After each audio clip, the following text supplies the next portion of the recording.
जय हिंद दोस्तों। तो ईपीएफओ के हिस्ट्री क्वेश्चन की हमने बात करी थी लास्ट के वीडियो में ना। पॉलिटी सेक्शन की बात करते हैं। तो पॉलिटी के क्वेश्चंस भी काफ़ी शानदार हैं और इनका लेवल मॉडरेट टू टफ है। वन बाय वन देखते हैं, बट पीवाईक्यू से ट्रेसेबल है हमेशा की तरह ही।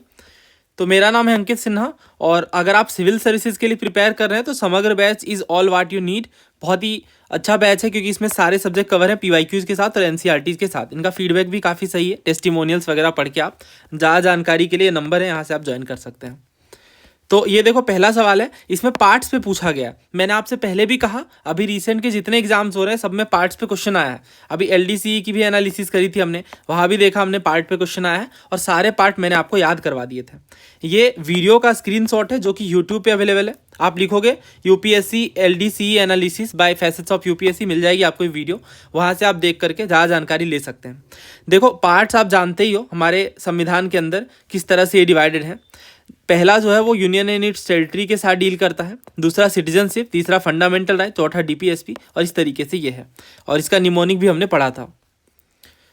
तो इसमें इन्होंने सिंपल ही पूछा है, तो ये क्वेश्चन आपका सॉल्व हो जाना चाहिए, इनमें टाइम नहीं लगना चाहिए। देखो ए बी आप जानते हो अमेंडमेंट करके जोड़ा जाता है, मैंने पहले भी आपको ये बताया है।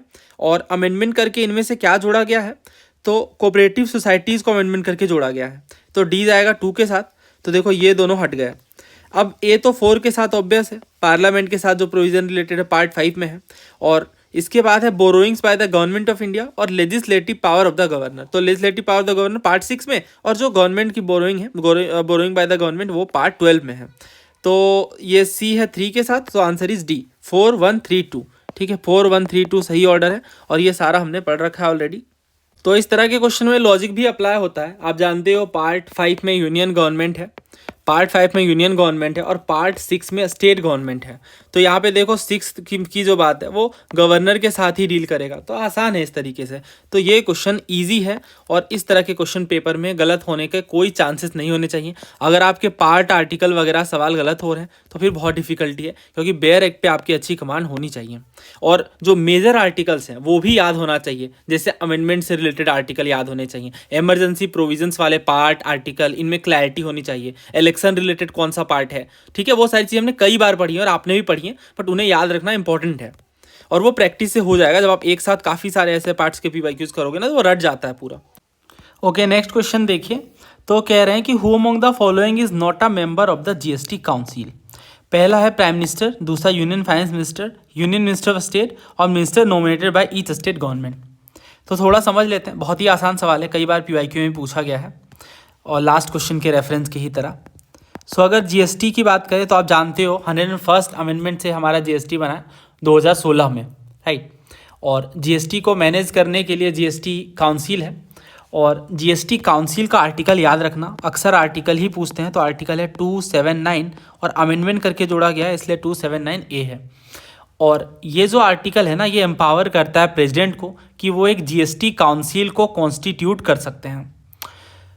अब इसमें जो सबसे ज़रूरी बात पूछते हैं जीएसटी काउंसिल के बारे में, वो है इनका कॉम्पोजिशन। तो जीएसटी काउंसिल का कॉम्पोजिशन कैसा है वो देखते हैं।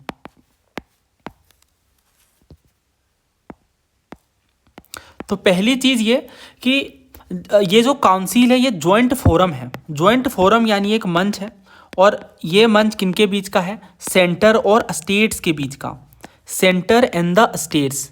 और इनमें मेंबर्स कौन होते हैं, तो पहले होते हैं यूनियन फाइनेंस मिनिस्टर।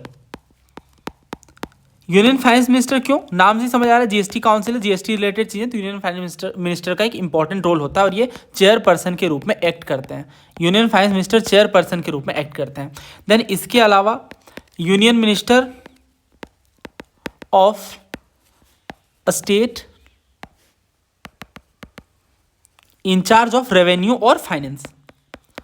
तो स्टेट के भी यूनियन मिनिस्टर होते हैं। इसके अलावा और एक मिनिस्टर होते हैं, the minister in charge of finance और टैक्सेशन, या फिर कोई दूसरे मिनिस्टर जो नॉमिनेट किए जाते हैं बाय ईच स्टेट गवर्नमेंट। तो इस तरह से जो काउंसिल के मेंबर्स हैं from the state have to choose one amongst themselves, तो उनको खुद में चुनना होता है to be the vice chairperson of the council. Chairperson कौन होते हैं, यूनियन फाइनेंस मिनिस्टर। अगर वाइस चेयरपर्सन पूछेंगे तो काउंसिल के मेंबर्स जो है स्टेट से, वो खुद में ही चुन लेते हैं वाइस चेयरपर्सन को। तो इतनी बात ध्यान रखना, चेयरपर्सन इंपॉर्टेंट है, पूछते हैं वो। इसके अलावा यूनियन कैबिनेट ने डिसाइड करा है कि वो chairperson of the central board of indirect taxes and custom यानी सीबीआईसी को एक परमानेंट इनवाइटी के रूप में, हालांकि उन्हें वोटिंग पावर नहीं देंगे बट उन्हें परमानेंट इनवाइटी के रूप में काउंसिल के प्रोसीडिंग्स में शामिल रखते हैं। तो ये चीज़ हो गई। अच्छा, वर्किंग इनका देखो कैसा है, तो आप जानते ही हो कि पार्लियामेंट हो या फिर काउंसिल हो, इनमें कोरम चाहिए। कोरम यानी मिनिमम कुछ तो नंबर चाहिए ना जिनसे ये चीज़ें स्टार्ट हो, जो मीटिंग्स हैं वो स्टार्ट हो। तो यहाँ पे 1/2 है यानी हाफ है कोरम। कोरम क्या है? हाफ है। हाफ मेंबर्स रिक्वायर्ड होंगे टोटल का, तो ये काउंसिल की मीटिंग स्टार्ट होगी। और जो हर एक डिसीजन होगा मीटिंग का वो मेजोरिटी में लिया जाएगा of not less than 3/4 of the weighted votes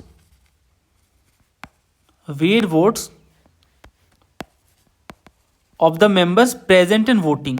सबसे इंपॉर्टेंट चीज़ है, अभी देखना कितने सारे सवाल पूछे गए हैं, ध्यान से समझना इसे। तो present and voting, just a second, present and voting, तो 3/4 चाहिए वेड वोट का, जितने मेंबर प्रेजेंट हैं और उनके वोटिंग में से। यानी कहने का मतलब ये है कि 3/4 चाहिए अगर किसी भी डिसीजन को पास होना है तो, दैट्स इट। और ये जो डिसीजन है ये कैसे लिया जाएगा? तो जो सेंट्रल गवर्नमेंट की वोटिंग है, सेंट्रल गवर्नमेंट की जो वोटिंग का वेटेज है वो क्या है? 1/3 टोटल जितनी वोट की कास्टिंग हुई है उनका, 1/3 ऑफ टोटल वोट्स कास्ट लिख देता हूं मैं, ठीक है। और स्टेट गवर्नमेंट्स का कितना है? तो आप जानते हो यहाँ पे जो स्टेट गवर्नमेंट्स हैं, स्टेट गवर्नमेंट्स, इनका जो वेट है वो जो बच गया 1/3, यहाँ पे अगर सेंटर का है तो बचा हुआ 2/3 जो है टोटल वोट का, वो वेटेज होती है स्टेट गवर्नमेंट्स के पास। तो बस इतनी बातें आपको समझनी है। जीएसटी काउंसिल का क्या फंक्शन होगा? तो टैक्स हो गए, सेस हो गए और सरचार्ज वगैरह लिवाय करना बाय द सेंटर, स्टेट और लोकल बॉडीज़, है ना, जो मर्ज हो गई जीएसटी के साथ। इसके अलावा किस तरह से टैक्स फ्लोर क्या होगा, टैक्स की लिमिट क्या होगी, ये सारी चीज़ें देखने का काम करती हैं जीएसटी काउंसिल। सवाल कैसे पूछे जाते हैं? देखो इन्होंने पूछा कौन मेंबर नहीं होते, तो अभी देखो हमने पढ़ा है ना मेंबर कौन होते हैं, तो ये पूछते ही हैं मेंबर कौन होते हैं। ये देखो जॉइंट फोरम है, तो इसमें यूनियन फाइनेंस मिनिस्टर होते हैं as a chairperson, union minister of state होते हैं और मिनिस्टर इंचार्ज होते हैं फाइनेंस के। दैट मीन्स यहाँ पे प्राइम मिनिस्टर शामिल नहीं होते, यूनियन फाइनेंस मिनिस्टर होते हैं, यूनियन मिनिस्टर ऑफ स्टेट भी होते हैं और मिनिस्टर, हाँ यही मैंने आपसे कहा कि यहाँ पे नॉमिनेशन भी हो सकता है, ये और करके लिख लेना, और नॉमिनेटेड मेंबर। सो ये जो पूछा गया है ना, सेकेंड, हाँ ये देखो, ये जो कह रहे हैं ना minister nominated by each state government, ये भी सही है। तो बी, सी और डी शामिल है। यहाँ पे जीएसटी काउंसिल का पार्ट कौन नहीं है? प्राइम मिनिस्टर नहीं है। So answer is option A. ये तो इन्होंने आसान पूछा बट ये टफ भी पूछ सकते हैं। ये देखो JKPSC में पूछा गया था, एक अच्छे लेवल का क्वेश्चन है। इस तरह के सवाल सिविल सर्विस में पूछे जाते हैं। 2 स्टेटमेंट हैं। पहला कह रहे हैं जो सिंपल मेजोरिटी है प्रेजेंट एंड वोटिंग मेंबर्स की, ये डिसीजन के लिए इनफ होगी, काउंसिल के डिसीजन के लिए। गलत है ना, ये हमने पढ़ा अभी कि सिंपल मेजोरिटी नहीं चाहिए यहाँ पे। ये जो बात है कि 3/4 of the weighted vote of the member present and voting, ये रिक्वायर्ड होगी 3/4 75%। तो सिंपल मेजोरिटी इनफ नहीं है, तो ये हो गया गलत। तो जो दूसरा कह रहा है ना vote of the central government state government shall way 1/3 of total vote, तो ये बात तो सरासर गलत है। अभी हमने पढ़ा कि हम अगर बात करें सेंट्रल गवर्नमेंट की तो इनका वेट है 1/3 और स्टेट गवर्नमेंट का है 2/3 वोटिंग के केस में, तो इस हिसाब से सेकंड भी हो जाता है गलत। So answer is D, neither 1 nor 2। GST council के बारे में आपको क्या बात ध्यान रखनी है? तो पहली चीज़ ये कि यूनियन कैबिनेट ने डिसाइड करा है कि चेयरपर्सन सीबीआईसी के उन्हें परमानेंट इन्वाइटी के रूप में शामिल किया जाए। दूसरी चीज़, जब हम वर्किंग की बात करते हैं तो सेंट्रल गवर्नमेंट का जो वोट है वो 1/3 है टोटल वोट्स कास्ट का, और जो स्टेट गवर्नमेंट का वोट है कंबाइंड स्टेट गवर्नमेंट का वो 2/3 है। और इसके अलावा जब भी हम बात करते हैं कि डिसीजन काउंसिल का किस तरह से होगा, तो हाफ मेंबर एटलीस्ट प्रेजेंट होने चाहिए, नहीं तो मीटिंग ही स्टार्ट नहीं होगी, पहली चीज़। और दूसरा ये कि हर एक डिसीजन काउंसिल का ये होगा by a majority of not less than 3/4 of the weighted votes of the member present and voting. But यहाँ इन्होंने कह दिया सिंपल मेजोरिटी, नहीं 3/4 चाहिए, तो दोनों हो गया गलत, इस वजह से डी। क्वेश्चन समझ आ गया? अच्छे से क्लियर है? ये भी समझ आ गया कि 1/3 सेंटर क्यों, स्टेट का 2/3 क्योंकि स्टेट काफ़ी ज़्यादा है ना इसलिए इनके मुकाबले, तो वो एक प्रॉपर वेटेज तरीके से रखा जाता है, वेटेड एवरेज के कॉन्सेप्ट के साथ। अब ये देखो सिंपल क्वेश्चन भी पूछते हैं आपसे कि आर्टिकल बता दो, कई बार पूछा गया, ये बहुत सारे एग्जाम्स में पूछा गया है। तो आर्टिकल याद कर लेना इसे 279A, वैसे तो याद हो गया होगा आपको। देखो ये भी पूछा गया गुजरात पीसीएस में। पहला कह रहे हैं ना कि जीएसटी काउंसिल एक जॉइंट फोरम है सेंटर और स्टेट का। दूसरा कह रहे हैं कि जो हर एक डिसीजन है जीएसटी काउंसिल का ये not less than 2/3 of the weighted vote present in voting. तो ये गलत हो गया ना, 3/4 चाहिए। सो आंसर इज, अच्छा सेकंड गलत है तो ये हट गया, ये हट गया, ये भी हट गया। आंसर इज ए 1 और 3। और जो सेंट्रल गवर्नमेंट का वेटेज है वो कितना है 1/3 और स्टेट गवर्नमेंट का कितना है 2/3। तो हम लोग बैच में भी सारे स्टेट पीसीएस को शामिल करते हैं, गुजरात पीसीएस के क्वेश्चंस भी इंक्लूडेड हैं। और ये आप देख सकते हो वो कर्नाटक पीसीएस, सारे स्टेट पीसीएस ऑलमोस्ट हम लोग कवर करते हैं। ये देखो इन्होंने पूछा जीएसटी काउंसिल के चेयरपर्सन के रूप में कौन एक्ट करते हैं, एनडीए का क्वेश्चन है। तो चेयरपर्सन प्राइम मिनिस्टर नहीं होते हैं बल्कि यूनियन फाइनेंस मिनिस्टर होते हैं। So answer is option B. Complete clarity मिल गई, अब आप कर लोगे। कैसा भी सवाल बनेगा जीएसटी काउंसिल से, 3 ही तो मुद्दा है ना। पहला वो पूछ लेंगे एस्टेब्लिशमेंट किस आर्टिकल से हुआ, आप बता दोगे 279 है। कॉम्पोजिशन पूछेंगे तो आपने 3 याद रखना है। पहला यूनियन फाइनेंस मिनिस्टर होंगे चेयरपर्सन के रूप में, यूनियन मिनिस्टर ऑफ स्टेट के होंगे वो इंचार्ज रहेंगे रेवेन्यू या फाइनेंस के, और मिनिस्टर इंचार्ज होंगे फाइनेंस के, फाइनेंस या टैक्सेशन के, या फिर कोई दूसरा मिनिस्टर जिन्हें स्टेट गवर्नमेंट नॉमिनेट करेगी। ठीक है, हर एक स्टेट गवर्नमेंट नॉमिनेट करेगी बस। और वाइस चेयरपर्सन तो आप जान ही रहे हो, वो अपने आप में चुन लेंगे काउंसिल खुद से। यूनियन कैबिनेट ने डिसाइड करा कि सीबीआईसी के चेयरपर्सन को भी शामिल किया जाए ताकि और क्लैरिटी मिले ना, ज़्यादा मेंबर होंगे और ये अपने आप में इतनी सही ऑर्गेनाइजेशन, इतने फेमस ऑर्गेनाइजेशन है सीबीआईसी, तो बहुत अच्छे से वो देख लेंगे टैक्सेशन बाकी चीज़ें। और वर्किंग तो मैंने आपको बता ही दिया, सेंट्रल गवर्नमेंट का जो वोट है उनका वेटेज होगा 1/3 और स्टेट गवर्नमेंट का वेटेज होगा 2/3। अगर कोई डिसीजन को फाइनल बनाना है तो 3/4 चाहिए मेजोरिटी। That's it. ये क्वेश्चन देखिए, आरटीआई एक्ट के बारे में आपसे पूछ रहे हैं। पहला कह रहे हैं कि जो चीफ इन्फॉर्मेशन कमिश्नर है और जो अदर इन्फॉर्मेशन कमिश्नर्स हैं ये अपॉइंट करते हैं प्रेसिडेंट और ये रिकमेंडेशन लेते हैं चीफ जस्टिस की। दूसरा कह रहे हैं कि जो चीफ इन्फॉर्मेशन कमिश्नर है ये एलिजिबल नहीं है रीअपॉइंटमेंट के लिए 5 साल के कंप्लीट होने के बाद, लेकिन अदर इन्फॉर्मेशन कमिश्नर एलिजिबल है। देखो ये अपने आप में लॉजिकल नहीं लग रहा आपको कि चीफ इन्फॉर्मेशन कमिश्नर एलिजिबल ना हो बट इन्फॉर्मेशन कमिश्नर्स एलिजिबल हों, ये गलत भी है। और अभी देखना पीवाईक्यू में पूछा गया, और पहला जो कह रहे हैं ना कि चीफ इन्फॉर्मेशन कमिश्नर और other information commissioners present appoint करते हैं बट ये रिकमेंडेशन लेते हैं चीफ जस्टिस की। अब ना अगर आपने देखो सारी चीज़ें आप पढ़ के नहीं जा सकते हो, तो लॉजिक आपको पहला हथियार है, मतलब लॉजिक आपका पहला हथियार एग्जाम में। ठीक है, आपको एसोसिएट करना ही पड़ेगा। ठीक है, दिमाग को पूरा बिल्कुल खोल के रखना है, हर एक पॉसिबिलिटीज़ को सोच लेना है एक साथ। फिलहाल मैं सारी चीज़ें आपके साथ शेयर करता हूँ, ये मैं इसलिए बता रहा हूँ क्योंकि अभी आप देखना कितनी चीज़ें क्लियर होंगी। जैसे ये क्वेश्चन पूछा गया 2023 में सीएपीएफ में, मैं स्टेटमेंट्स को जूम इन कर रहा हूँ। तो देखो क्या क्या स्टेटमेंट्स हैं।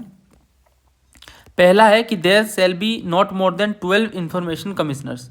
दूसरा ये कि जो चीफ इंफॉर्मेशन कमिश्नर्स हैं ये 5 साल के लिए ऑफिस होल्ड करते हैं। और तीसरा ये है कि जो चीफ इन्फॉर्मेशन कमिश्नर्स हैं ये एलिजिबल हैं रीअपॉइंटमेंट के लिए। तो यही बात तो इन्होंने पूछी कि चीफ इन्फॉर्मेशन कमिश्नर्स एलिजिबल हैं या नहीं। तो इससे क्या साबित होता है कि पीवाईक्यू का बहुत बड़ा रोल है, ये आप देख सकते हो, बहुत बड़ा। और ये अगर आप रेगुलर व्यूअर हो तो आपने देखा होगा मैंने किसी पेपर को नहीं छोड़ा, बीपीएससी से अलावा और भी जितने स्टेट पीसीएस हैं, यूपीएससी के एग्जाम्स, और सब में पीवाईक्यूज हैं, कोई नई बात नहीं है इसमें। सो अब आप पहले इन्हें अटैम्प्ट कर लो, ये ऑप्शन हैं इनके। तो उम्मीद है आपने अटैम्प्ट किया होगा। देखो अगर आप अटैम्प्ट नहीं कर रहे हो तो ये धोखा है खुद के साथ ही आपका, क्योंकि क्लैरिटी नहीं मिल पाएगी। जैसे आप क्वेश्चन अटैम्प्ट करते हो ना आपको पता चलता है कि कहाँ पे आपकी गलतियाँ हो रही हैं। पहला कह रहे हैं कि 12 इन्फॉर्मेशन कमिश्नर चाहिए। देखिए बात कुछ ऐसी है कि जो चीफ इन्फॉर्मेशन कमिश्नर्स हैं और जो ये अपने आप में ऑर्गेनाइजेशन है, पूरा मैं एक्सप्लेन कर देता हूँ ताकि ये हमेशा आपके लिए हेल्पफुल हो। तो टॉपिक है हमारा सेंट्रल इंफॉर्मेशन कमीशन। तो सेंट्रल इंफॉर्मेशन कमीशन आप जानते हो 2005 में क्रिएट हुआ। पहली चीज़ तो यही याद रखनी है 2005, और आरटीआई एक्ट और बाकी चीज़ें जो एसोसिएटेड है अपने आप में, क्योंकि जो आरटीआई एक्ट है उसी के बाद ये कॉन्स्टिट्यूट हुआ है, यानी ये कॉन्स्टिट्यूशनल बॉडी तो नहीं है, कॉन्स्टिट्यूशनल बॉडी नहीं है, ये याद रखिएगा। और जो सेंट्रल इंफॉर्मेशन कमीशन है ये हाई पावर्ड इंडिपेंडेंट बॉडी है जो कंप्लेंट्स वगैरह भी देखती हैं। और अगर कॉम्पोजिशन हम समझें तो पहली चीज़ आपको ये याद रखनी है कॉम्पोजिशन में कॉम्पोजिशन कैसा है इनका, तो ये जो कमीशन है ना, इनमें सेंट्रल इंफॉर्मेशन कमिश्नर्स होते हैं जो एक होते हैं, 1 सेंट्रल इंफॉर्मेशन कमिश्नर, ठीक है। और इसके अलावा not more then 10 information commissioners, 10 information commissioners. तो ये है कॉम्पोजिशन। और ये अपॉइंट कौन करेंगे, तो अपॉइंटमेंट का काम करेंगे प्रेसिडेंट अपॉइंट करेंगे, ठीक है। और रिकमेंडेशन किन की लेंगे, तो रिकमेंडेशन ली जाएगी यहाँ पे, किनके रिकमेंडेशन के बेस पे ये अपॉइंट करेंगे, चीफ इंफॉर्मेशन कमिश्नर्स और 10 इंफॉर्मेशन कमिश्नर्स को। तो ये रिकमेंडेशन ली जाएगी प्राइम मिनिस्टर, जो कि एज अ चेयरपर्सन एक्ट करेंगे। और इसके अलावा लीडर ऑफ अपोजिशन भी होंगे, लीडर ऑफ अपोजिशन लोकसभा के, और यूनियन कैबिनेट मिनिस्टर होंगे, है ना, जो कि नॉमिनेट किए जाएंगे बाय प्राइम मिनिस्टर। और ये एमिनेंस इनका होना चाहिए पब्लिक लाइफ में विथ वाइड नॉलेज, जिनमें वो लॉ साइंस इन चीज़ों का अच्छा नॉलेज रखते हों, और वो मेंबर ऑफ पार्लियामेंट के सदस्य नहीं होने चाहिए, और ऑफिस ऑफ प्रॉफिट होल्ड नहीं कर रहे हों। तो ये बात हो गई इनके कॉम्पोजिशन की। और टेन्योर वगैरह क्या है, तो देखो चीफ इंफॉर्मेशन कमिश्नर्स और इंफॉर्मेशन कमिश्नर्स ये ऑफिस होल्ड करते हैं कब तक, तो 65 ईयर्स तक, या फिर वो सेंट्रल गवर्नमेंट प्रिस्क्राइब करती है। और ये एलिजिबल नहीं है फॉर रीअपॉइंटमेंट, ठीक है, नॉट एलिजिबल फॉर रीअपॉइंटमेंट, ये बात है। और ये आप जानते भी हो कि क्यों इसका मतलब इसकी वजह क्या है। इसकी वजह सिंपल यही है, ताकि बायसनेस ना हो, है ना, कभी भी वो माइंड में ना हो कि फिर से अपॉइंटमेंट की जाए इसलिए किसी का फेवर किया जाए। तो they are not eligible for any kind of reappointment, चाहे वो इन्फॉर्मेशन कमिश्नर्स हों या फिर चीफ इन्फॉर्मेशन कमिश्नर्स हों, कमिश्नर हों। और प्रेसिडेंट इन्हें रिमूव कर सकते हैं, चीफ इन्फॉर्मेशन कमिश्नर को या फिर किसी भी इन्फॉर्मेशन कमिश्नर्स को, कुछ सर्कमस्टेंसेस के बेस पे, जैसे अगर वो इंसॉल्वेंट हो या फिर अगर वो कॉन्विक्टेड हो, राइट, या फिर ऑफिस ऑफ प्रॉफिट वगैरह के ऑफिस को होल्ड कराओ इन्होंने, इन चीज़ों के बेस पे। और पावर्स और फंक्शन क्या है, तो देखो कमीशन की ये ड्यूटी है कि अगर इनको कोई कंप्लेन वगैरह मिलता है तो इनकी ये प्रॉपर तरीके से जांच करें, उसके अकॉर्डिंग डिसीजन ली जाए। अब देखो सवाल कैसे हैं, अब आप कर लोगे हर तरह के क्वेश्चन। 12 इन्फॉर्मेशन कमिश्नर्स वाली बात तो गलत हो जाती है, क्योंकि 10 इन्फॉर्मेशन कमिश्नर से ज़्यादा नहीं होने चाहिए। तो इसमें जो सेकेंड स्टेटमेंट है ना, chief information commissioner shall hold office once for a टर्म फॉर अ 5 ईयर, तो ये हमने देखा कि ये गलत है। गलत इस सेंस में है कि जो अब ये जो सेंट्रल इंफॉर्मेशन कमीशन है, जिनके हेड चीफ इंफॉर्मेशन कमिश्नर होते हैं, इनका टर्म क्या होता है, तो ये प्रिस्क्राइब्ड होता है by central government. Central government prescribe करती, या फिर 65 ईयर्स इनका एज होता है, और इनमें कोई री अपॉइंटमेंट नहीं है। तो इस वजह से यहाँ भी ये गलत हो जाता है। तीसरा जो कह रहे हैं ना, ये एलिजिबल है री अपॉइंटमेंट के लिए, ये बात तो साफ तौर से गलत है, री अपॉइंटमेंट भी नहीं होता। तो तीनों गलत हैं, और तीनों गलत का कोई आंसर नहीं है, इसलिए इसे आंसर की में इंक्लूड नहीं किया गया था, यूपीएससी ने ड्रॉप कर दिया था इस क्वेश्चन को। आंसर इसका नॉन। अब ये देखो और भी सवाल पूछे गए हैं। फिलहाल इस इंफॉर्मेशन से क्या ये क्वेश्चन सॉल्व हो रहा है, तो ये कह रहे हैं ना कि प्रेसिडेंट अपॉइंट करते हैं, रिकमेंडेशन लेते हैं चीफ जस्टिस की। गलत है ना ये, चीफ जस्टिस की रिकमेंडेशन क्यों ली जाएगी। आरटीआई आप सोचो खुद से ही कि ये तो अलग ही ऑर्गेनाइजेशन है, और यहाँ पे जो रिकमेंडेशन है वो किन की ली जाती है, ये देखो प्रेसिडेंट अपॉइंट करते हैं, प्राइम मिनिस्टर की रिकमेंडेशन ली जाती है। और टोटल मेंबर्स कौन कौन शामिल होते हैं, तो रिकमेंडेशन के टाइम पे प्राइम मिनिस्टर शामिल होते हैं, लीडर ऑफ अपोजिशन लोकसभा के शामिल होते हैं, और यूनियन कैबिनेट मिनिस्टर।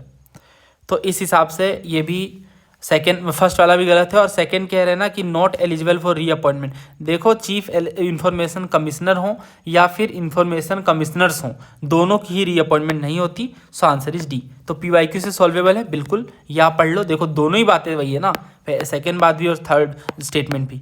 तो इस हिसाब से पीवाईक्यू बहुत इंपॉर्टेंट है। और भी क्वेश्चन है, जैसे ये सीआईएसएफ का अभी रिसेंटली पेपर हुआ था, यूट्यूब पे इसकी भी एनालिसिस मिल जाएगी आपको हमारे ही चैनल में। तो इसमें कह रहे हैं कि चीफ इंफॉर्मेशन कमिश्नर को जो अपॉइंट करते हैं, उस कमिटी को रिकमेंड करने में कौन कौन से लोग शामिल होते हैं, तो प्राइम मिनिस्टर होते हैं। देखो चीफ जस्टिस नहीं होते हैं, यहाँ भी इन्होंने पूछा चीफ जस्टिस, और देखो यहाँ भी इन्होंने शामिल किया चीफ जस्टिस। तो यूपीएससी की स्मार्टनेस, अब देखो ये वाला जो क्वेश्चन है ना, इसे रीफ्रेमिंग करके इस तरीके से पूछा गया है, और ये भी रिसेंट का ही पेपर है। तो आपको सीआईएसएफ वगैरह के पेपर करके जाने ही होंगे बहुत अच्छे से। सेल्फ स्टडी से थोड़ा डिफिकल्ट हो जाता है, आप हमारे चैनल को अच्छे से फॉलो करिए, और अगर कोर्स में आप जुड़ रहे हो तो फिर वो तो सारी हमारी जिम्मेदारी हो जाती है टोटल रिसेंट के पेपर करवाना। और ये मैंने पहले ही बताया, हर साल 5000 सवाल होते हैं ऑलमोस्ट, जो बहुत सारे स्टेट पीसीएस और यूपीएससी के ही डिफरेंट एग्जाम्स के होते हैं जो आपको करने होते हैं, और इनको सॉल्व करने के बाद अलग ही लेवल का कॉन्फिडेंस और क्लैरिटी मिल जाता है, क्योंकि 50 पेपर टोटल हो जाते हैं ऑलमोस्ट। चीफ जस्टिस तो शामिल नहीं है, सेकंड गलत हो गया। लीडर ऑफ अपोजिशन शामिल है, तो 2 को हटा देते हैं और 3 को शामिल करेंगे, और 1 को भी शामिल करेंगे, so answer is C. Union cabinet minister भी होते हैं, हमने पढ़ा है अभी, तो 1 है, 3 है, 4 है, और कैबिनेट सेक्रेटरी शामिल नहीं होते हैं, सो आंसर इज सी। ये देखो CAPF में ही पूछा गया था, कह रहे हैं जो ऑफिशियल सीक्रेट्स एक्ट का अबोलिशन है ये सेकेंड ARC ने रिकमेंड करा सॉरी, और दूसरा कह रहे हैं राइट टू इन्फॉर्मेशन एक्ट है, 2005 में इनेक्ट हुआ। आइए यहाँ पे दोनों स्टेटमेंट सही है, सो आंसर इज सी। तो CSF में भी पूछा जाता है, देखो RTI के पूछा, RTA right to information act के बारे में पूछा गया था, और इसके अलावा जो RTI एक्ट है उन पर भी यहाँ पे सवाल बन गया। तो ओवरऑल हमने सारा कुछ कवर कर लिया। आई गेस और भी क्वेश्चन है, एक RAS का, हाँ ये रहा। इन्होंने देखो क्या पूछा है कि स्टेट इन्फॉर्मेशन कमिश्नर अपॉइंट करते हैं गवर्नर, और किन की रिकमेंडेशन लेते हैं, एक कमेटी की रिकमेंडेशन लेते हैं, और इनमें कौन मेंबर नहीं होते हैं। अब इसका आंसर आप खुद ही पहले ट्राई करो लॉजिक अप्लाई करके। जिस तरह से सेंटर में मेंबर शामिल होंगे उसी तरह से पैरेलली स्टेट में भी होंगे, तो चीफ मिनिस्टर तो होंगे ही होंगे, है ना। लेजिस्लेटिव असेंबली, क्योंकि वहाँ पे लोकसभा के लीडर ऑफ अपोजिशन शामिल थे तो सेंटर के लिए, तो यहाँ पे लेजिस्लेटिव असेंबली के लीडर ऑफ अपोजिशन शामिल होते हैं। कैबिनेट मिनिस्टर जो कि चीफ मिनिस्टर नॉमिनेट करते हैं, और चौथा कह रहे हैं चीफ जस्टिस। देखो कैबिनेट मिनिस्टर भी शामिल होते हैं बट चीफ जस्टिस का रोल नहीं है, और ये रिलेशन कि चीफ जस्टिस शामिल होते हैं या नहीं इन्फॉर्मेशन कमिश्नर को, या फिर information commissioner chief information commissioner को अपॉइंट करने में, तो ये बात गलत है, कई बार पूछ लिया गया है। सो आंसर इज 4, और ये RAS में पूछा गया है, राजस्थान एडमिनिस्ट्रेटिव सर्विसेज में। ये क्वेश्चन देखिए, चीफ इन्फॉर्मेशन कमिश्नर और इन्फॉर्मेशन कमिश्नर्स प्रेसिडेंट अपॉइंट करते हैं, किनकी रिकमेंडेशन लेते हैं। ESIC के पेपर में भी पूछा गया है। तो किनकी, इन्होंने क्या पूछा, हु इज द चेयरपर्सन। अच्छा, चेयरपर्सन तो प्राइम मिनिस्टर होते हैं, प्राइम मिनिस्टर होते हैं चेयरपर्सन, ये देखो, है ना। तो इसी तरह से जब हम नोट से कवर करते हैं तो सारे क्वेश्चंस हो गए, बस हमारी इतनी सी लिमिटेड इन्फॉर्मेशन के बेस पे। ये PDF भी आपको टेलीग्राम चैनल पे मैं शेयर कर दूंगा, तो वहाँ से आप रिवाइज कर सकते हो। बाकी ये चीज़ें मैंने डाल दी हैं थोड़ा रिवीजन पर्पस से, CBC, CIC और स्टेट इन्फॉर्मेशन कमिश्नर के लिए। तो ये आप जानते हो CBC के लिए संथानम कमेटी की रिकमेंडेशन पे बना है, मेंबर्स वगैरह याद रख लेना, अपॉइंटमेंट एक बार पढ़ लेना, क्योंकि अपॉइंटमेंट पे क्वेश्चन बन जाता है, हमने देखा है ना। प्रेसिडेंट अपॉइंट करते हैं और 3 मेंबर की कमेटी होती है, prime minister, leader of opposition और यूनियन होम मिनिस्टर। यहाँ पे देखो होम मिनिस्टर होते हैं, बट यहाँ पे यूनियन कैबिनेट मिनिस्टर होते हैं जो प्राइम मिनिस्टर नॉमिनेट करते हैं। और स्टेट इन्फॉर्मेशन कमिश्नर में कौन शामिल होते हैं, तो लीडर ऑफ अपोजिशन होते हैं, स्टेट लेजिस्लेटिव असेंबली के। इसके अलावा कैबिनेट मिनिस्टर भी होते हैं जो कि चीफ मिनिस्टर अपॉइंट करते हैं स्टेट के केस में, राइट। ये सवाल देखिए, हमारे संविधान के बारे में क्वेश्चन है। पहला कह रहे हैं पार्लियामेंट लॉ बना सकती है यूनियन लिस्ट के मैटर में या फिर कॉन्करेंट लिस्ट के मैटर में। दूसरा ये कि पार्लियामेंट लॉ बना सकती है ऑन एनी मैटर जो कि इनमरेटेड है भी नहीं कॉन्करेंट और स्टेट लिस्ट में फिर भी। तो इस टॉपिक से कि पार्लियामेंट स्टेट लिस्ट में, यूनियन लिस्ट में और कॉन्करेंट लिस्ट में लॉ बना सकती है या नहीं बना सकती है, तो किस एक्सटेंट तक, इन पे बहुत सारे सवाल हैं। तो इन क्वेश्चंस को करने से ही आपका कंप्लीट कॉन्सेप्ट क्लियर हो जाएगा और फिर ऐसे क्वेश्चन आप इजीली कर सकते हैं। तो देख लेते हैं। देखो पहले इन्होंने पूछा कि कुछ आपको स्टेटमेंट्स दिए गए हैं पार्लियामेंट के पावर के बेस पे, और ये JKPSC का पेपर है, तो क्वेश्चन बहुत ही अच्छी क्वालिटी का होने वाला है, बहुत ही ध्यान से आपने अटेम्प्ट करना है। पहला कह रहे हैं पार्लियामेंट के पास अथॉरिटी है कि वो लॉ बना सकते हैं for the entire territory of India और एनी पार्ट देयर ऑफ। दूसरा कह रहे हैं state legislature can make law for entire state और एनी पार्ट। तीसरा पार्लियामेंट के पास पावर है कि एक्स्ट्रा टेरिटोरियल लेजिस्लेशन को इनेक्ट कर सकती है, मतलब उन पे कानून बना सकती हैं। और चौथा कह रहे हैं कि Rajya Sabha can declare any subject from the state list to be of national interest by resolution passed by 2/3 majority of its total membership. तो उम्मीद है आपने अटेम्प्ट किया होगा। क्या होगा इसका आंसर? देखो जो पहला कह रहे हैं ना कि पार्लियामेंट के पास अथॉरिटी है एंटायर टेरिटरी के लिए, ये ऑप्शंस भी देख लो ताकि आप अटेम्प्ट कर पाओ। हाँ, तो यहाँ पे क्या सही है, को मैं क्वेश्चन को शिफ्ट कर लेता हूँ।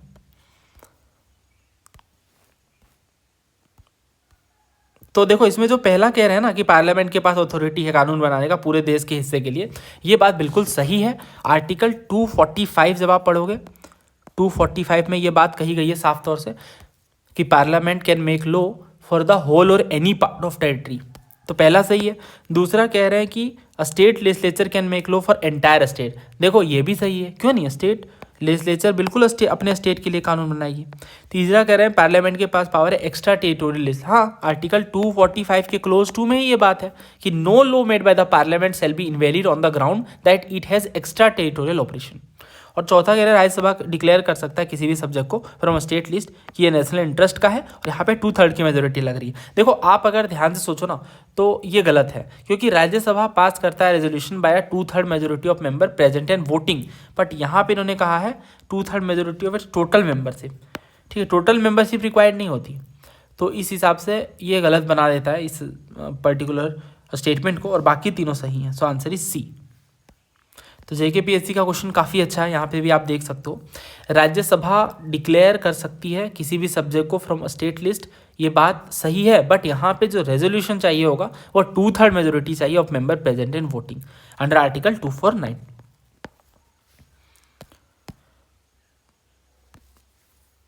नेक्स्ट क्वेश्चन देखिए 1, 2 एंड 3। हाँ ठीक है, नेक्स्ट क्वेश्चन देखिए। Resolution pass by Rajya Sabha under article 249 of the constitution empowering parliament to legislate on a state subject in national interest remains in for a period of. ये UPPSC से पूछा गया है। मतलब ये कहना चाह रहे हैं कि राज्यसभा ने जो रेजोल्यूशन पास करा है जिसमें पार्लियामेंट को एम्पावरिंग दी गई है कि वो किसी भी स्टेट सब्जेक्ट में लेजिस्लेशन कर सकते हैं और वो देश के हित में है, नेशनल इंटरेस्ट में है, वो कब तक एप्लीकेबल होगा, कब तक एप्लीकेबल होगा वो ये पूछना चाह रहे हैं। तो वो एप्लीकेबल होगा 1 साल तक। ठीक है, 1 साल तक ही एप्लीकेबल होगा। इसमें कह रहा है ना कि कौन सा आर्टिकल एम्पावर करता है पार्लियामेंट को कि स्टेट लिस्ट में कानून बना सकते हैं कुछ सर्टेन सर्कमस्टेंसेज में, यानी नेशनल इंटरेस्ट वगैरह के केस में। So this one is article 249, है ना। सो answer is option A. Article 249 क्या है, तो ये एम्पावर करता है पार्लियामेंट को कि वो स्टेट लिस्ट में भी कानून बना सकते हैं। देखो ये तो आप जानते हो ना, मैं बहुत बेसिक भी नहीं बता रहा हूँ, आप जान ही रहे हो ये सब चीज़ें। तो यूनियन लिस्ट, स्टेट लिस्ट और कॉन्करेंट लिस्ट, तो स्टेट लिस्ट में भी यूनियन कानून बना सकता है अंडर सर्टन सर्कमस्टेंसेज, जैसे नेशनल इंटरेस्ट रेजोल्यूशन के केस में, यानी राज्यसभा एक रेजोल्यूशन पास करेगी जो कि 2/3 member present in voting support करेंगे, और इस तरह से डिक्लेयर कर दिया जाएगा कि इंपॉर्टेंट है देश के हित में कि पार्लियामेंट स्टेट लिस्ट में जाकर कानून बनाए, तो इस हिसाब से कर सकते हैं। और ऐसी जो रेजोल्यूशन है उसकी वैलिडिटी 1 साल ही होती है, जैसा कि अभी हमने देखा लास्ट क्वेश्चन में। और हालांकि वो दोबारा भी एक्सटेंड की जा सकती है, लेकिन दोबारा से रेजोल्यूशन पास करना पड़ेगा। और इस पर्टिकुलर केस में क्या होता है ना कि पार्लियामेंट के पास ये पावर आ जाती है कि वो होल या फिर इंडिया के किसी पार्ट में स्पेसिफिक मैटर के लिए जिसके लिए रेजोल्यूशन लाया गया उनमें जैसे चाहे वैसे कानून बना सकती है। तो आसान भाषा में सारी चीज़ें समझ आ गई। अब ये देखो HPSC में पूछा गया है। पहला कह रहा है जो रेजिडुअरी सब्जेक्ट है वो ऐसे सब्जेक्ट हैं जो 3 लिस्ट में शामिल नहीं है। दूसरा ये कि आर्टिकल 248 के अकॉर्डिंग जो यूनियन पार्लियामेंट और स्टेट लेजिस्लेचर है ये कानून बना सकती है इन सब्जेक्ट में। और चौथा स्पेस टेक्नोलॉजी रेजिडुअरी सब्जेक्ट का एग्जाम्पल है। तो देखो पहली बात तो ये कि रेजिडुअरी मतलब जो बच गए हैं, वैसे सब्जेक्ट जो तीनों लिस्ट में शामिल नहीं है तो उन्हें हम रेजिडुअरी सब्जेक्ट कहते हैं। तो पहला जो है वो सही है। उसके बाद दूसरा कह रहे हैं कि आर्टिकल 248, ये भी गलत है क्योंकि 248 की बात ही अलग है। 248 में तो एक्सक्लूसिव पावर दिया जाता है यूनियन पार्लियामेंट को कि वो रेजिडुअरी सब्जेक्ट में कानून बनाए। ठीक है, तो इस वजह से ये गलत हो जाता है। और तीसरा कह रहा है स्पेस टेक्नोलॉजी। देखो स्पेस टेक्नोलॉजी रेजिडुअरी सब्जेक्ट का एग्जाम्पल तो है, इसमें कोई शक नहीं, क्योंकि नया फील्ड है ना जो इमर्ज हुआ है आफ्टर द इंडियन कॉन्स्टिट्यूशन, तो इस वजह से मेंशन नहीं है किसी भी तीनों लिस्ट में। तो ये सही है। So answer should be only 2 statement are correct, यानी 1 and 3।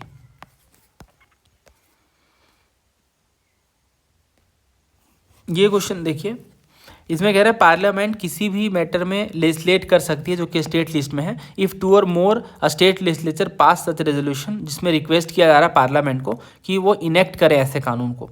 दूसरा कि सच्चा लॉ कैन बी अमेंडेड और repealed only by the parliament. और तीसरा ये कि a law so enacted will be equally applicable to all the state irrespective of whether they pass such a resolution और नॉट। तो आपने बताना है कि कितने करेक्ट हैं। देखो यहाँ पे जो तीसरा है ना वो गलत है। तीसरा इसलिए गलत है कि such a law would be applicable only to those state that passed a resolution for the time, यानी वैसे कानून एप्लीकेबल उन्हीं स्टेट में होंगे जिन्होंने उस टाइम पे रेजोल्यूशन पास करा। ये कह दे रहे हैं कि सारे स्टेट में। देखो आप खुद ही सोचो, जिस स्टेट ने पार्टिसिपेट नहीं करा है उनके लिए वह रेजोल्यूशन क्यों शामिल होगा? वो तो फिर उनके कानून का वायलेशन हो गया ना, और स्टेट लिस्ट भी अपने आप में सोवरेन है, राइट। तो तीसरा हो जाता है गलत। So answer should be B, only 2 statement are correct. देखो सेकंड सही है बिल्कुल।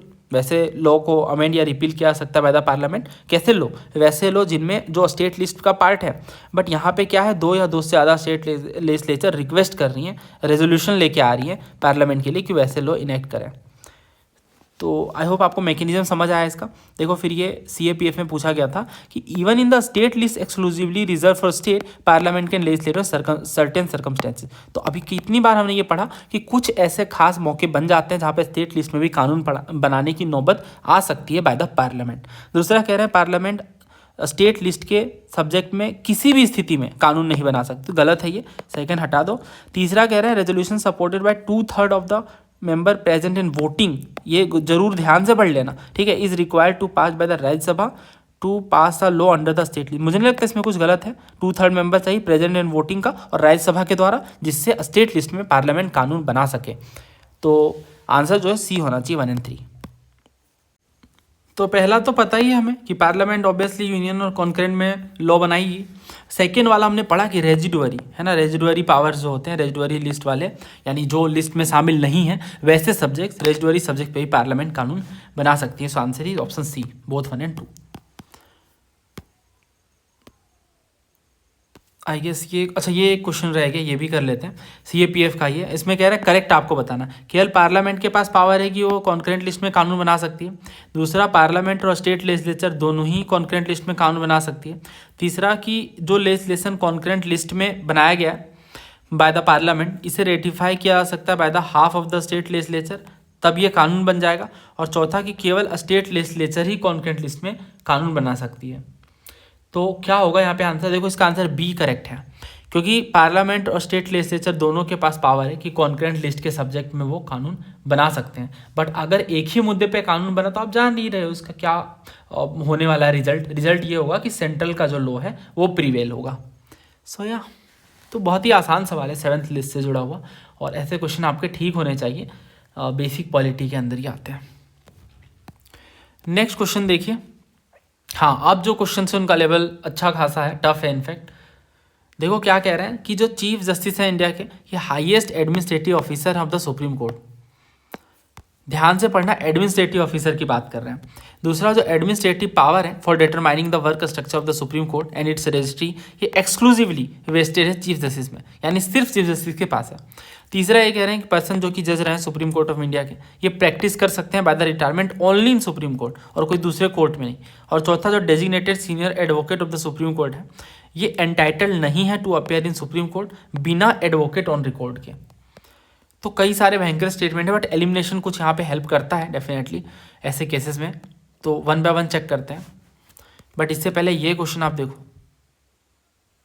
तो इसमें ना 2 स्टेटमेंट है, सिविल सर्विसेज का ही है। पहला कह रहे हैं कि रिटायर्ड जज हैं सुप्रीम कोर्ट के, इन्हें वापस से सुप्रीम कोर्ट के जज के रूप में बुलाया जा सकता है, और यहाँ पे प्रायर परमिशन लेनी होगी प्रेसिडेंट की। दूसरा यही कह रहे हैं जो हाई कोर्ट है, इनके पास पावर है कि खुद के जजमेंट को भी रिव्यू कर सकते हैं, जैसे सुप्रीम कोर्ट करती हैं। तो इस क्वेश्चन का जो आंसर है ना वो ए होगा, 1 ओनली, क्योंकि ना यहाँ पे कह रहे हैं जैसे सुप्रीम कोर्ट करती है, ये गलत है। रिव्यूइंग का पावर है, मतलब आर्टिकल 226 में भी आप देखो ना, तो यहाँ पे कोई मेंशन नहीं करा रिव्यूइंग पावर के बारे में, केवल ये कहा है कि high court as a court of record है। बट रिव्यूइंग पावर जो है ना, ये इंटरप्रिटेशन है बाय सम हाई कोर्ट। तो यहाँ पे यूपीएससी ना कॉन्स्टिट्यूशनल टेक्स्ट को वर्बेटिम मानती है। आपको मेरी बात समझ आ रही है? मैं ये कह रहा हूँ हाई कोर्ट जजमेंट देख तो सकती है, बट ये बाद में आया है, इंटरप्रिटेशन के थ्रू आया है, ये कॉन्स्टिट्यूशन में मेंशन नहीं है डायरेक्टली, बट रिव्यूइंग का पावर सुप्रीम कोर्ट के पास है और वो डायरेक्टली मेंशन है। और पहला जो है वो सही है, तो आंसर ने ए दिया है यूपीएससी ने। पहला सही है क्योंकि सुप्रीम कोर्ट के जो रिटायर्ड जज हैं उन्हें वापस से एक्ट करने के लिए एज अ सुप्रीम कोर्ट जज बुलाया जा सकता है by chief justice of India. ये देखो सिविल सर्विसेज 2007 में पूछा गया कि जो रिमूवल ऑफ जज है हाई कोर्ट के, ये सेम है जो सुप्रीम कोर्ट के रिमूवल होते हैं जजों के, उस तरह से। दूसरा कह रहा है कि रिटायरमेंट के बाद फ्रॉम द ऑफिस परमानेंट जज जो है हाई कोर्ट के, ये प्लीड या एक्ट नहीं कर सकते हैं before any authority in India. तो यहाँ पे आंसर क्या होगा? देखो यहाँ पे जो आंसर है ना वो ए होगा, वन ओनली, क्योंकि हमने पढ़ा रिटायरमेंट वाली बात है ना, दे कैन प्लीड। और चीज़ें आपको जाननी है तो ये आप पढ़ सकते हो। वैसे ये जो सुप्रीम कोर्ट की बात है, सुप्रीम कोर्ट की वेबसाइट से मैंने लिया है। जो सुप्रीम कोर्ट है इनमें चीफ जस्टिस ऑफ इंडिया है and not more than 33 other जजेस जो अपॉइंट करते हैं प्रेसिडेंट। सुप्रीम कोर्ट जजेस retire at the age of 65 in order to be appointed as a जज of supreme court. Person must be a citizen of India and must have been for at least 5 years a जज of high court और an advocate of a high court for at least 10 years। फिर आप जान ही रहे हो क्योंकि ये हर जगह पे मेंशन है। In the opinion of the president a distinguished jurist, एक फेमस जूरिस्ट होने चाहिए प्रेसिडेंट की नज़रों में। और जो कॉन्स्टिट्यूशन है इनमें कुछ प्रोविजंस भी हैं जो किस तरह से हैं, फॉर अ जज of the high court who may be appointed as an एडहोक जज of the supreme court and for the retired जजेस ऑफ द सुप्रीम कोर्ट और high court to seat and act as a जज of the court. मतलब वही बात है retirement के बाद। और जो इंडिपेंडेंस है जुडिशरी की, ये पार्ट है हमारे बेसिक स्ट्रक्चर का। इसी वजह से एनजेएसी को स्टक डाउन कर दिया गया था, क्योंकि एनजेएसी बेसिक स्ट्रक्चर को वायलेट कर रहा था, है ना। और जो सुप्रीम कोर्ट जज हैं इन्हें रिमूव नहीं किया जा सकता from his office except by an order of the president passed by an after an address in each house of the parliament supported by a majority of total membership of that house and by a majority of not less than 2/3 of member present and voting and present to the president in the same session for such removal on the ground of proved misbehavior or incapacity। एक ही sentence में सारी बातें, पूरा process बता दिया गया, जिसे हम इम्पीचमेंट का प्रोसेस कहते हैं। तो इम्पीचमेंट के प्रोसेस के बाद ही इन्हें रिमूव किया जा सकता है, और 2 ग्राउंड हैं, प्रूव्ड मिसबिहेवियर और इनकेपेसिटी। और एक बात और पढ़ो, अगला लाइन, कि a person who has been a जज of supreme court is debarred from practicing in any court of law और before any authority in India.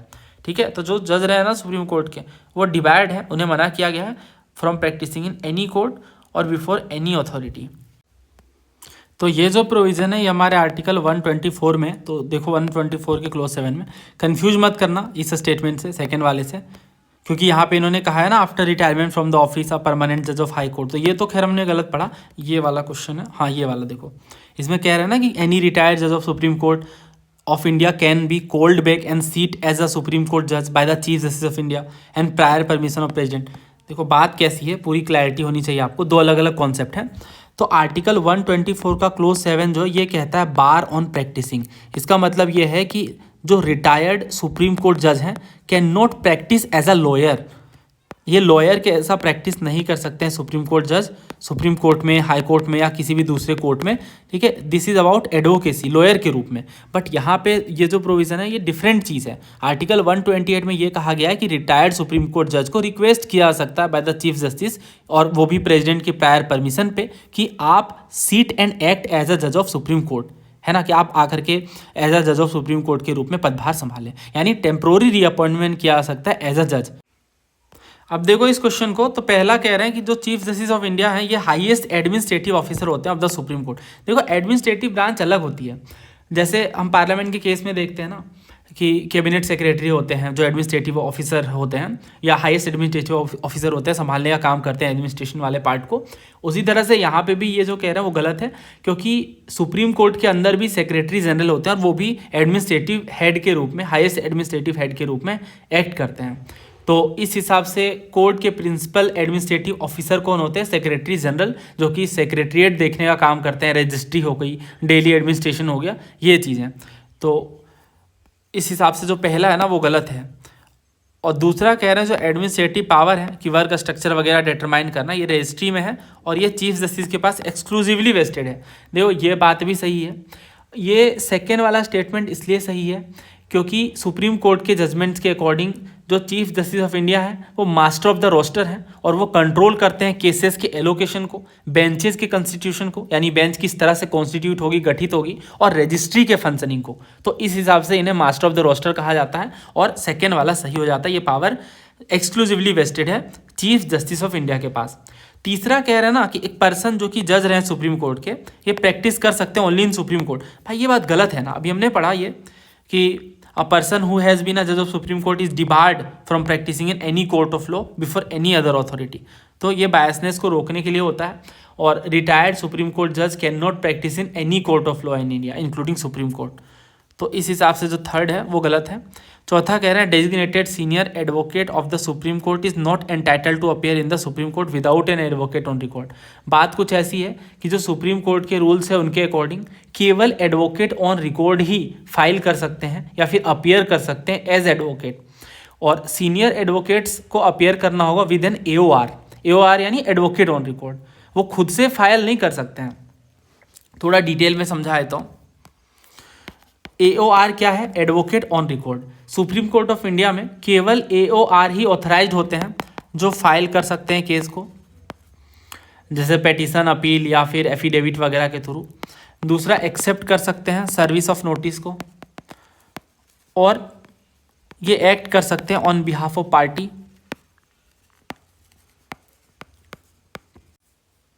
तो देखो सुप्रीम कोर्ट रूल्स के अकॉर्डिंग केवल advocate on record he file या appear कर सकते हैं एज एडवोकेट।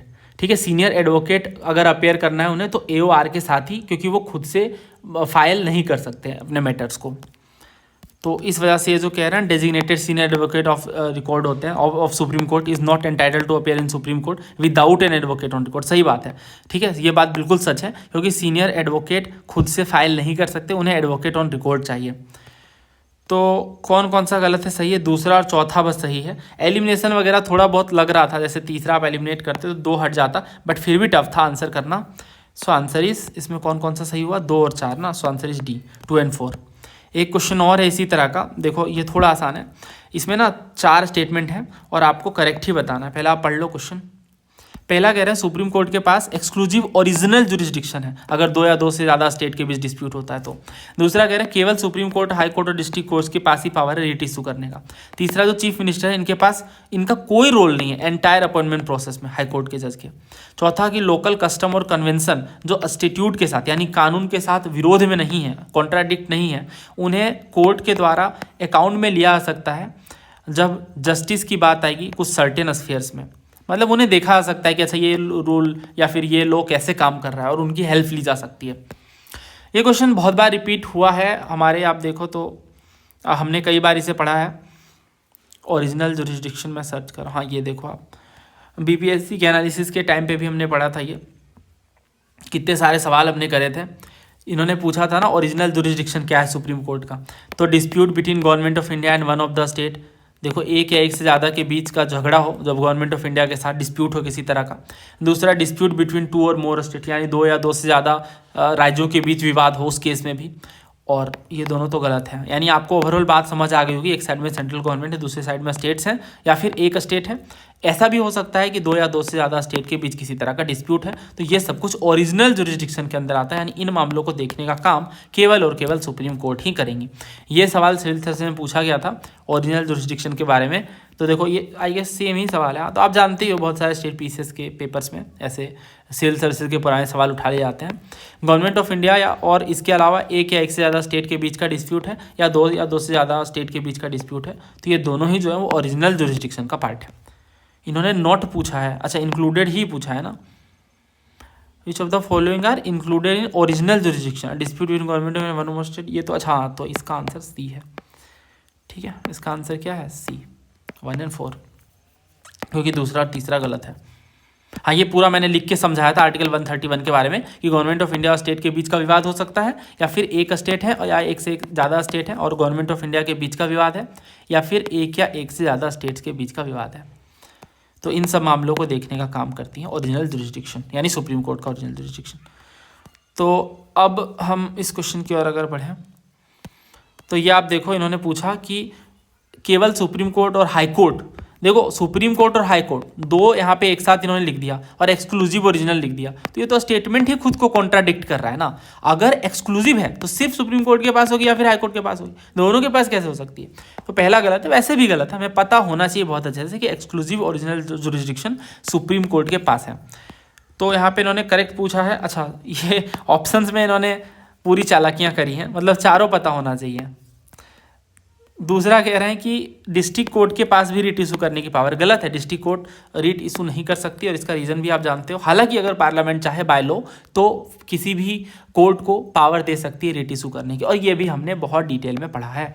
तो HPSC की एनालिसिस करी थी, उस टाइम पे हमने बहुत सारे सवाल करे थे रिट के ऊपर, है ना। ये आप देख सकते हो रिट के ऊपर कितने सारे क्वेश्चन हमने कवर करे थे। उसमें मैंने आपको एक टेबल बना करके बताया था कि सुप्रीम कोर्ट केवल फंडामेंटल राइट के लिए रिट जारी कर सकती है, फंडामेंटल राइट के वायलेशन के लिए, but high court fundamental right और अदर राइट्स के लिए भी, ये इंडिया की पूरी टेरिटरी में, क्योंकि सुप्रीम कोर्ट है ना ये, तो ये रिट जारी कर सकती हैं। बट हाई कोर्ट का खुद का टेरिटोरियल जुरिस्डिक्शन है, उसी के दायरे में रहकर ये रिट जारी करेंगे। सुप्रीम कोर्ट को मैंडेटरली यानी अनिवार्य रूप से रिट जारी करना है, जबकि हाई कोर्ट के लिए ये पावर डिस्क्रिशनरी है। हाई कोर्ट चाहे तो मना भी कर सकती है रिट इशू करने के पावर को लेकर, क्योंकि ना सुप्रीम कोर्ट की जो पावर है वो फंडामेंटल राइट से खुद से डिराइव्ड है, और आप जानते ही हो हमारा फंडामेंटल राइट काफ़ी इंट्रिंसिक है, और इस हिसाब से अगर हम देखें तो मैंडेटरी हो जाता है सुप्रीम कोर्ट के हिसाब में।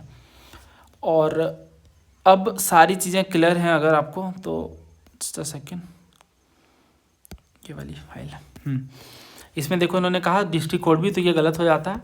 और अगर पहला भी गलत है, दूसरा भी गलत है, तीसरा कह रहे हैं चीफ मिनिस्टर के पास एब्सोल्युटली नो रोल है। तो इस चीज़ को लेके बहुत विवाद होता है। अगर आपने इमरजेंसी अच्छे से पढ़ा और आपको बैकग्राउंड पता है उसका, तो ये आप जानते होंगे कि कितना ज़्यादा एग्जीक्यूटिव का इंटरफेरेंस था जुडिशरी को लेकर, जिसके कारण ही सारी डिबेट हुई थी।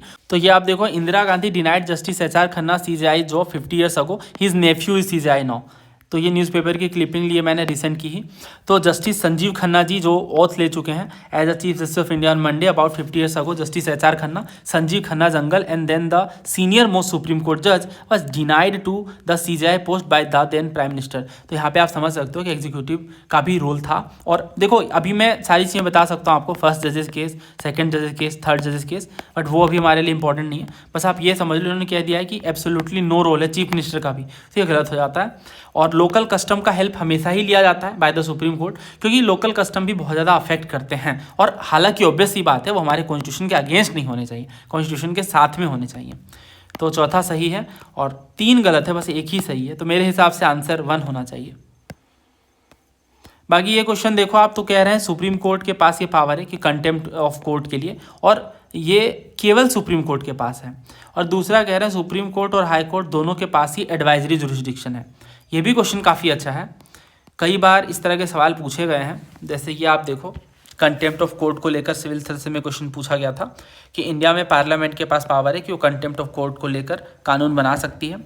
और ये फिर पूरा सवाल उसी पे बेस्ड है कि कॉन्स्टिट्यूशन एम्पावर करता है सुप्रीम कोर्ट को और हाई कोर्ट को to punish for contempt of themself. तो अगर ये सेकेंड स्टेटमेंट आपने प्रिपेयर करा है तो आप समझ सकते हो कि ये जो पहला कह रहे हैं केवल सुप्रीम कोर्ट के पास पावर है कंटेम्प्ट की, वो बात गलत है ना, क्योंकि सुप्रीम कोर्ट और हाई कोर्ट दोनों के पास पावर है फॉर कंटेम्प्ट ऑफ देमसेल्फ। तो सारी चीज़ें फिर यहाँ से क्लियर हो जाती हैं।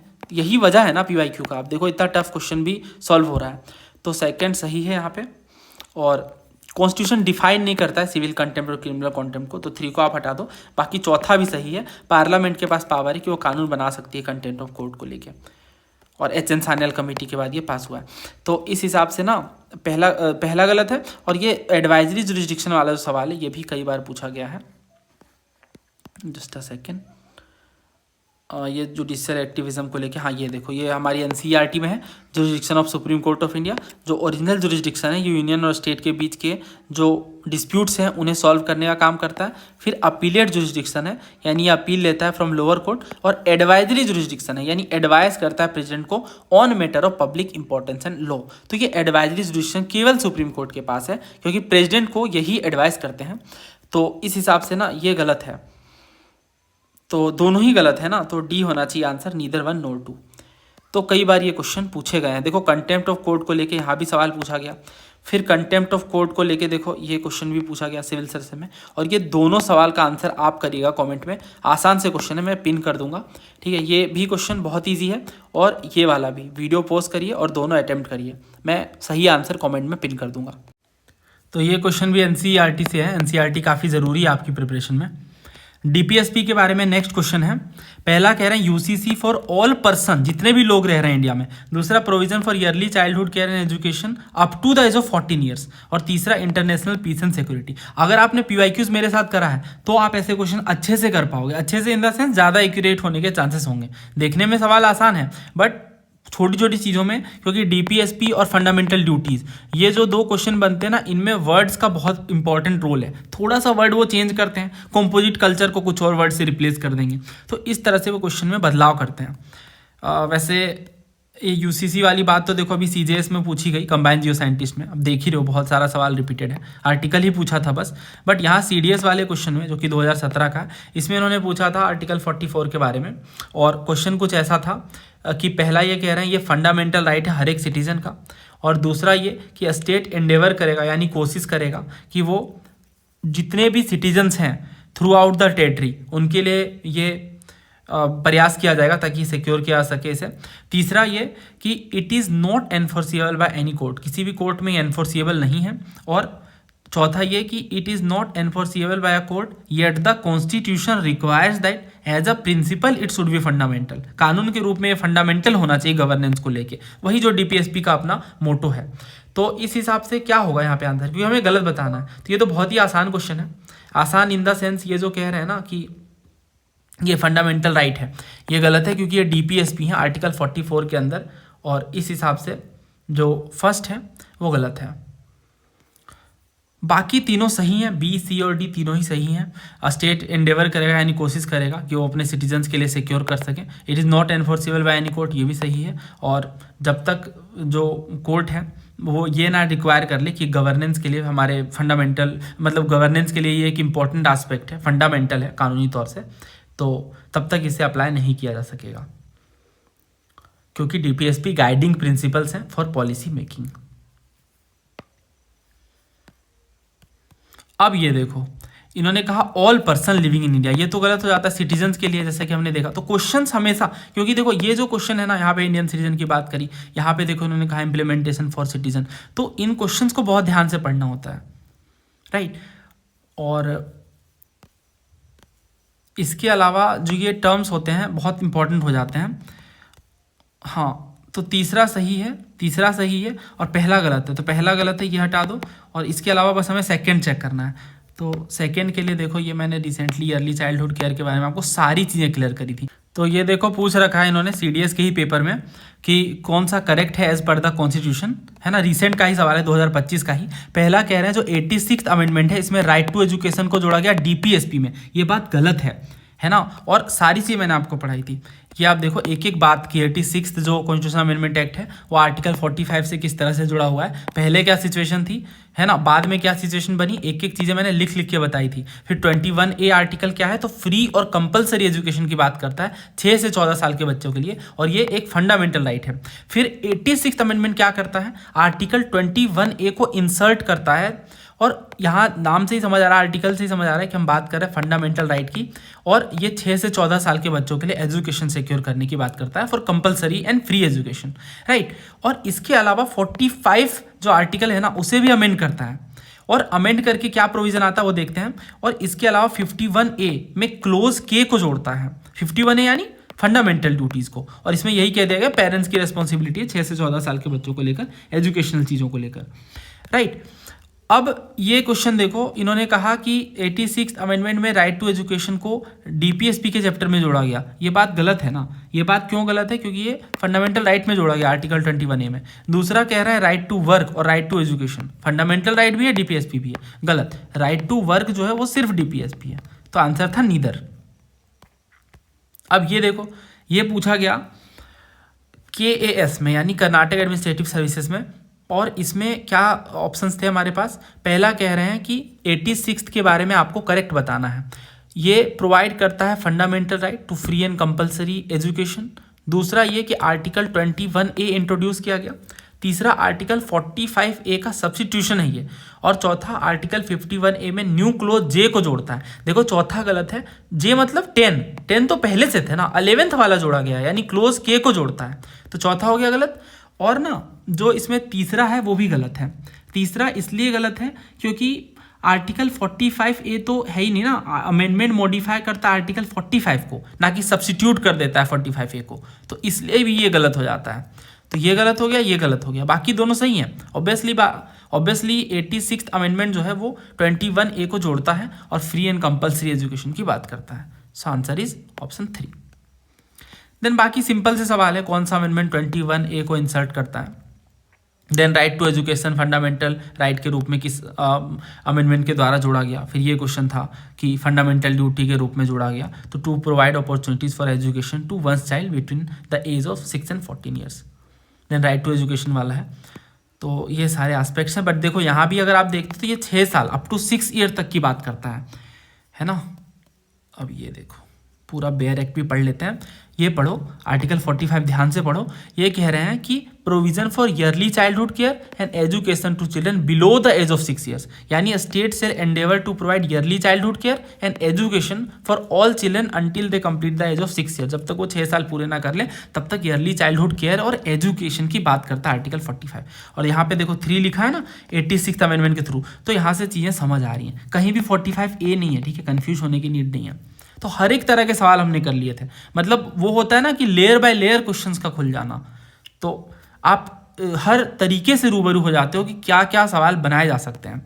तो ये तो गलत है क्योंकि 45 पे हमने पढ़ा 6 ईयर्स तक की ये बात करते हैं, तो सेकंड हो गया गलत, तो ये हट गया, ये हट गया, और फर्स्ट तो पहले से गलत था, सो D3 ओनली।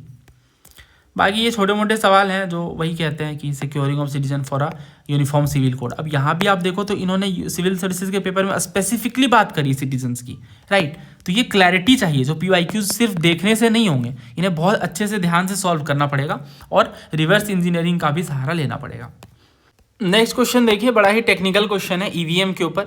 पहली बार यूज किया गया 2004 में, जब ये नेशन वाइड डिप्लॉय किया गया, यानी पूरे देश में एक साथ EVM लगाया गया।